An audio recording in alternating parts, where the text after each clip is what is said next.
Hello, bienvenue dans cette vidéo où je vais vous parler de ce qu'on a vu à Vichy. Donc on revient de week-end à Vichy, au festival de Pro de Vichy. On y a passé 2 jours. C'était déjà direct, c'est certainement un des meilleurs festivals que j'ai fait. Je pense que si je ne devais plus en faire qu'un, ce serait celui-là, même si ce serait compliqué de se passer des scènes. C'était très bien. Déjà, j'ai beaucoup aimé la ville, mais on va pas parler d'architecture, on va vous parler des jeux qu'on a vus. On en a vu beaucoup, donc je vais pas m'étendre longtemps sur les jeux que j'ai vus. Donc ça va être un peu ce que j'ai vu de bien, ce que j'ai vu de moins bien. Ça nous a permis de voir ce qui allait sortir, ça nous a aussi permis de voir ce qu'on n'avait pas spécialement eu le temps de jouer, et donc qui viennent d'arriver, plein de jeux qui viennent d'arriver, on a joué pas mal, donc on a fait, je pense, une 40aine de jeux, je pense. On fera en 2 vidéos, le jour 1 et le jour 2. Allez, c'est parti pour le jour 1. On commence par un prototype chez Hopla, qui est In Extremis, donc un des auteurs de Cosmopolite. Donc c'est un jeu coopératif, vraiment sous stress, avec des cartes et une application où vous allez devoir répondre à des challenges en mettant des cartes de couleur à votre tour, mais c'est pas dans un sens horaire, donc c'est l'application qui va vous dire qui doit jouer. C'est hyper tendu, très sous stress, donc bien entendu dans les coops il y a un effet parfois un effet leader, mais donc là il n'y a absolument pas. Et donc, on s'est dit, c'est tout bête, mais ça fonctionne du tonnerre de Dieu. C'est toujours à l'état de prototype, donc on a pu le tester. In Extremis, c'était vraiment pas mal, franchement, quoi. On a testé un autre jeu de l'auteur d'In Extremis, c'était Spirit. Là, j'ai été nettement moins convaincu, parce que c'est pas du tout ma came. Clairement pas, même si c'est du coop, que j'aime bien, je suis un joueur de coop, j'aime beaucoup ça. Mais voilà, j'ai trouvé ça pas top en soi, avec cette espèce de Ouija, vous allez devoir communiquer en essayant de trouver des mots avec des contraintes. C'est assez particulier, même la couverture de la boîte est très particulière, et peut-être, d'un point de vue boutique, trop particulière, parce qu'elle est déjà fort sombre, on lit pas bien le nom du jeu et tout, mais je pense que ça aura quand même son public. C'était pas pour moi, c'est pas spécialement ma came, je pense que ça peut fonctionner quand même, malgré tout. Ensuite, on s'est dirigé vers Bombix, où on a essayé Humanity. Donc c'est le prochain jeu de Bombix qui arrive très rapidement, donc je pense encore peut-être la semaine prochaine, ou pour Essen, on est quand même qu'à 2 semaines d'Essen.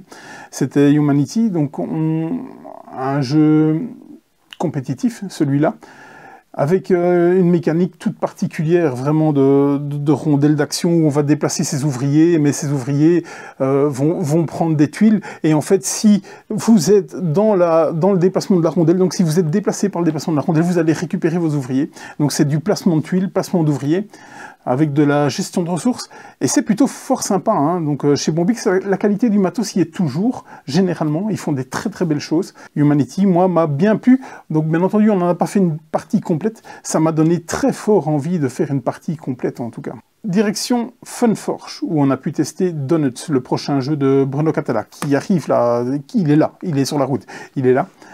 Donc très tactique, ce petit jeu-là. Moi, j'aime beaucoup les jeux tactiques, donc franchement, il m'a bien plu. Très coloré, et pour un jeu qui est limite abstrait. Donc, rien de nouveau dans les jeux tactiques. Mais moi, il m'a bien plu. Je pense qu'il a de beaux jours devant lui, comme des Patchwork, par exemple. Ils ont déjà fait ça chez Funforge, cette gamme de joueurs, généralement, est assez bonne chez eux. Ensuite, on est passé pour essayer Vengeance, le Roll and Fight. Et donc, moi, je suis déjà tout client des rôles et machins, donc moi, ça me plaît bien. Et donc, j'avais une attente toute particulière sur celui-là, parce que je pense que, je sais plus si c'est Dice Tower ou quoi, qui vraiment avait dit que c'était un des meilleurs jeux solo, même s'il n'est pas solo, je pense que c'est du 1 à 6 joueurs, mais comme dans tous ces jeux-là, c'est souvent le solo qui l'emporte. Et donc, Vengeance, Roll and Fight... Ouais, très envie d'y aller, franchement. On est retourné chez Bombix pour essayer Knarr qui vient d'arriver. Ce jeu de collection de cartes avec des combos et tout, donc j'avais pas eu le temps de les tester. Eh bien, c'est plutôt pas mal, franchement, ça tourne bien, c'est assez rapide, c'est très fluide, la direction artistique est assez belle. C'est du Bombix, voilà.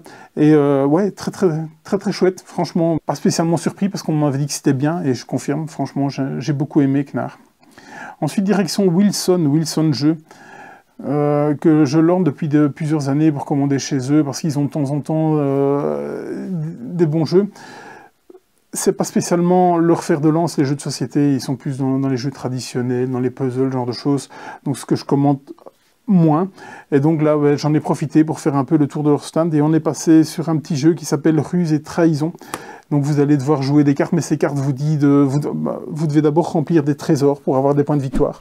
Mais pour cela, il faut essayer d'être seul sur les trésors, et donc vous avez chacun une faction. Et donc dans les cartes, ben, vous allez pouvoir changer de faction, faire changer les autres de faction. C'est très très taquin, c'est assez rapide, très simple, c'est du familial, et c'est plutôt pas mal. Ensuite, ils nous ont présenté les mini-jeux, donc une boîte, un display avec plein de mini-jeux, plutôt des jeux d'apéro, des jeux de culture générale, des jeux de quiz et tout ça. Eh bien, c'est vachement bien cette petite gamme, d'ailleurs, directement commande derrière. Ensuite, on a joué à Happy Fox, un jeu familial. On contrôle pas grand-chose, c'est familial, c'est plaisant, mais sans plus pour moi, ben, je suis pas un adepte des jeux où je contrôle rien, même si... ça n'a pas d'autres prétentions d'honnête. C'était plaisant, vraiment. Puis on a joué Zero Hero. Là, j'ai déjà nettement plus apprécié Zero Hero. Même si c'est aussi avec un petit manque de contrôle, mais l'interaction est assez belle. Donc ce jeu de collection, où vous allez devoir recruter, enfin avoir des ressources, prendre de la monnaie plutôt, pour pouvoir acheter toute une série de cartes, pour pouvoir faire des familles. Et dans ces familles, il faudra essayer d'avoir 3 cartes au maximum, mais juste 3 cartes, c'est pas mal, c'est 1 ou 3 cartes pour pouvoir scorer, mais il y a plein de petits effets sur les cartes, donc moi j'ai trouvé ça malin. Là aussi ça a été une commande directement de Zero Hero. Ensuite direction Schmitt, où j'ai pu discuter avec le responsable de Schmitt France. Ça a été une très chouette discussion, franchement. J'ai beaucoup aimé son approche des jeux de société et ce qu'il aimerait donner, donc sur le fait qu'ils se battent aussi face à Schmitt Allemagne, qui on n'a pas le même marché belge, français, donc francophone, et allemand, n'ont pas du tout la même vision. Et donc ce monsieur se bat très fort pour essayer de maintenir ses idées à flot. Et franchement... respect à ce qu'il fait, donc voilà. Directement, on est passé, je l'ai vu, c'est très futé, Deluxe qui arrive. Ils sont dans les meilleures ventes depuis plusieurs années chez Golden Meeple, hein. 2018, 2019, 2020, c'est la meilleure vente, 2021, 2022, il se classe deuxième, enfin, voilà, on l'aime beaucoup. C'est un des meilleurs roll and ride pour moi, j'en ai fait énormément de parties, je joue très souvent sur tablette, et c'est une version Deluxe qui arrive. Elle était encore en prototype, on va dire, même si c'était un prototype final, parce qu'ils sont pas encore... convaincu de ce qu'il y aura dans la boîte finale. En tout cas, je l'ai vu. C'était très chouette. Là aussi, ils vont se battre pour que les prix restent très démocratiques. Donc, très futé. Deluxe arrive janvier-février. À mon avis, je pense plus pour Cannes quand même. C'était le coup de cœur de la journée. C'est chez Schmitt, c'est Café Del Gato. Donc je l'avais vu, j'en avais commandé quelques-uns, donc c'était arrivé juste avant le festival, ils étaient tous partis à la vitesse de l'éclair, donc je n'avais pas eu l'occasion de le tester. Là j'ai eu l'occasion de le tester, et pour un jeu familial de type Splendor, plus ou moins, on est vraiment sur quelque chose de très bien, avec un matériel de dingue, pour un prix, waouh. Là ils ont beaucoup travaillé, ça il m'a dit, donc Café Del Gato va prendre... de la valeur, malheureusement, dans les mois qui viennent. Donc je pense qu'on va savoir tenir le prix où il en est jusque fin décembre. Après, malheureusement, il va se calquer sur le marché allemand parce qu'il y a une très grosse différence entre le marché allemand, mais vraiment très grosse, hein, plus de 25%. Et donc, c'est encore une fois grâce au travail de ce monsieur qui a fait en sorte que ce prix reste très démocratique pour un super jeu familial. Direction Intrafin pour tester Terraforming Mars, le jeu de dés. Donc il nous avait présenté Nucleum et tout, il m'a dit assieds-toi. Non, j'ai toujours pas eu l'envie de jouer Nucleum, bien que ça me brûle les doigts, hein, parce que je pense que ce jeu va être le jeu de ces dernières années dans les experts. Je me dis qu'en octobre, j'aurai largement le temps de le jouer et qu'il était préférable d'essayer autre chose. Donc Terraforming Mars, le jeu de dés, qui arrive lui aussi en octobre, hein, il est dans pas loin, hein, il est pour SN.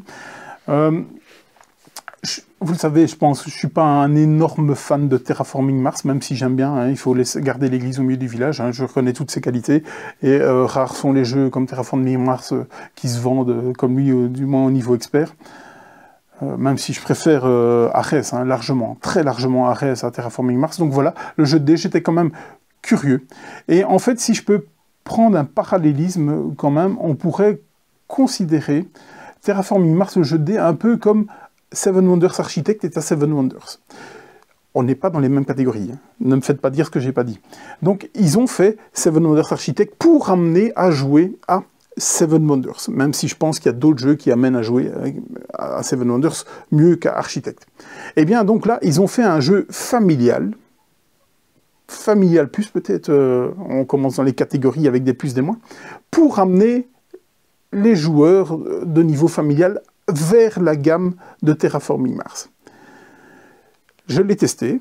Personnellement, je trouve ça trop léger pour ce que c'est. Même si ça donne des très bons goûts de Terraforming Mars. Les marqueurs sont là. Hein. Franchement, là, ils ont fait du beau boulot là-dessus. Je me demande si les possesseurs et les fans de Terraforming Mars vont aller sur cette version qui est très très light, qui sera très très light pour eux.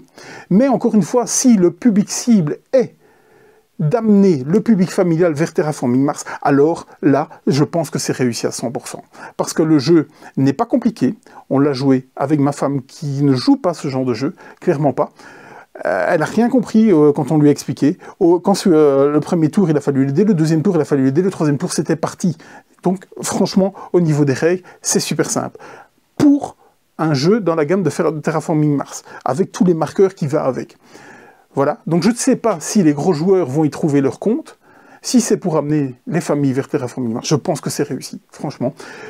On n'a pas fait de partie complète, on a fait quelques tours pour voir la mécanique.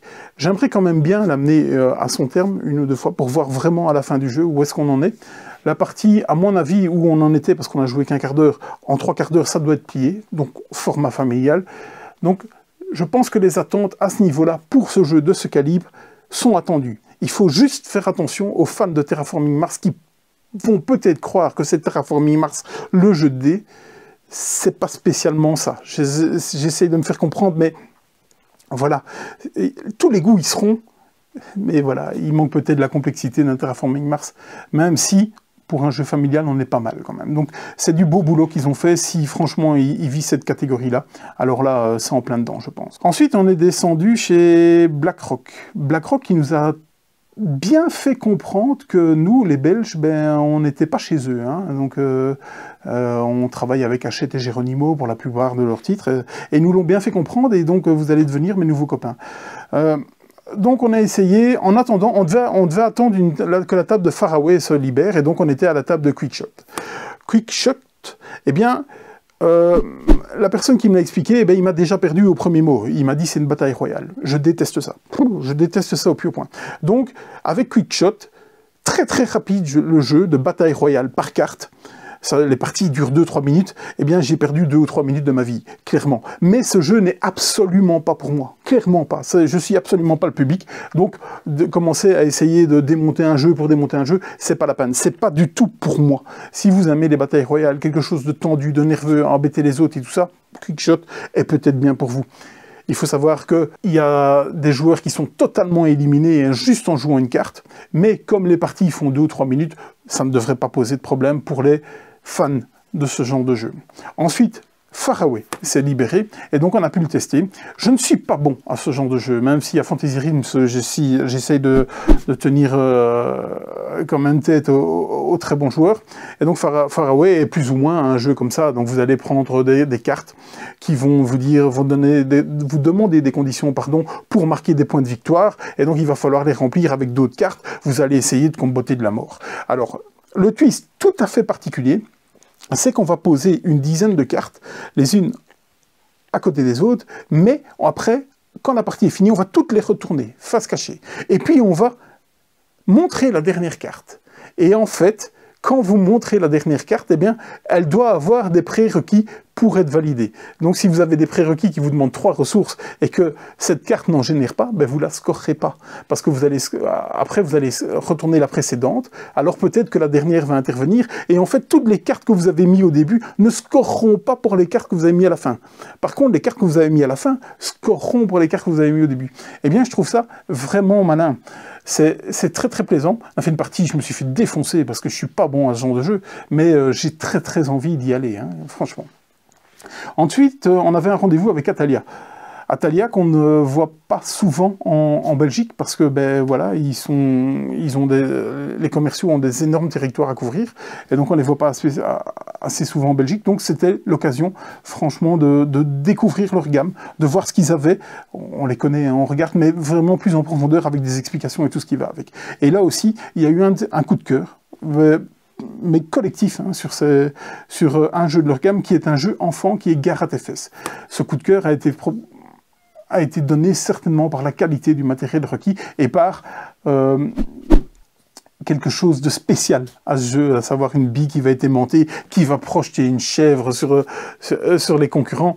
C'est un jeu pour les enfants, c'est du 5+, on a adoré, on a surkiffé directement commande. Voilà, c'était un des 2 coups de cœur qu'on a eu avec Café Del Gâteau, donc Garat FS, jeu enfant.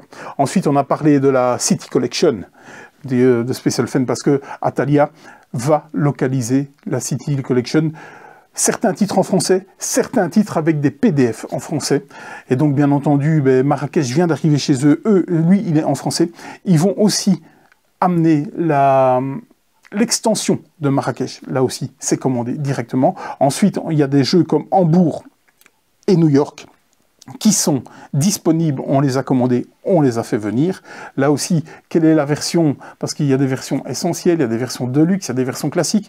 Pour finir, on sait à la limite même plus lesquelles on a commandé, franchement. Voilà. Il y a bien entendu Cusco et Vienna qui vont arriver aussi, bien entendu, ces commandes aussi. Donc on a commandé toute la CD Collection de Feld. Ensuite, on est passé sur Touch It, un petit jeu de cartes qui va arriver par display. C'est vraiment très cool, Touch It. On a beaucoup aimé. Et il y a aussi Circles. Circles, c'est un jeu qui va arriver, je sais pas trop, je pense que c'est novembre. Un jeu un peu qui m'a donné un petit peu des petits goûts de Las Vegas. Et donc vous avez un plateau circulaire avec une bille en métal. Et donc vous allez devoir faire une pichenette et en fonction de où la bille va s'arrêter, vous allez faire des actions et marquer X points. Moi j'ai trouvé ça très très cool. Vraiment, j'ai beaucoup aimé ce petit système. C'est totalement aléatoire. Ça n'a pas d'autres prétentions que ça. Mais ouais, j'ai beaucoup aimé. C'était la première journée à Vichy. C'est du sport, hein. On n'a pas réussi à voir tout ce qu'on voulait voir sur le temps qu'on est resté là-bas, c'est-à-dire 2 jours complets. Le 3e jour, on a profité un peu pour décompresser et voir cette magnifique ville qu'est Vichy, et se promener là-bas, tout simplement. Donc, encore une fois, très très cool. Le festival, j'ai beaucoup aimé y participer.